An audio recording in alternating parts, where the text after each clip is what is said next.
हिंदुस्तान के कई बार पराजित हो चुके सलमान खुर्शीद भारत सरकार के कभी विदेश मंत्री रहे। ये व्यक्ति कहता है कि बांग्लादेश में हुआ हिंदुस्तान में होने वाला है। मतलब ये जितने वीडियो मैंने अभी यहां पर दिखाए ये भी हिंदुस्तान में होगा, ये सलमान खुर्शीद कह रहा है। सुनिए, और अभी तक इस पर कोई कार्रवाई नहीं हुई। What's happening in Bangladesh? But what's happening in Bangladesh can happen here. It's just that Bangladesh is a concentration of much that we have in our country, and the spread in our country prevents things blowing up in the manner in which they've blown up in Bangladesh. But worrisome thing about what's happening in Bangladesh. But what's happening in Bangladesh can happen here. It's just that Bangladesh is a concentration of much that we have in our country, and the spread in our country prevents things blowing up in the manner in which they've blown up in Bangladesh. ये जिहादी नहीं तो क्या कहूं मैं इसको, भले विदेश मंत्री रहा व्यक्ति हो। सोचिए क्या कह रहा है, ये सॉफ्ट धमकी नहीं तो क्या है।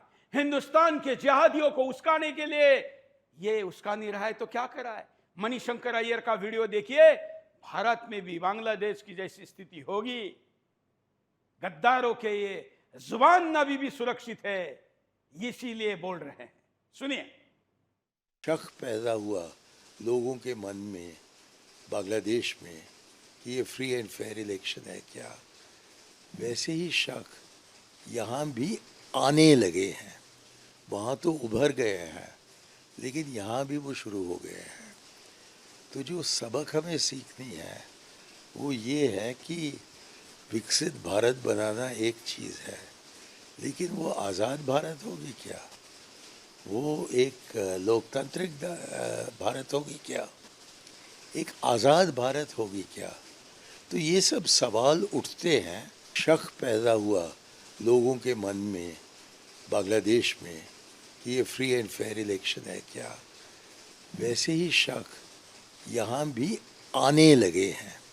वहाँ तो मणिशंकर अय्यर जैसे लोगों को सोनिया मैडम की गुलामी, उनके सामने दुम हिलाना और उनके तलवे चाटना ही स्वतंत्रता है।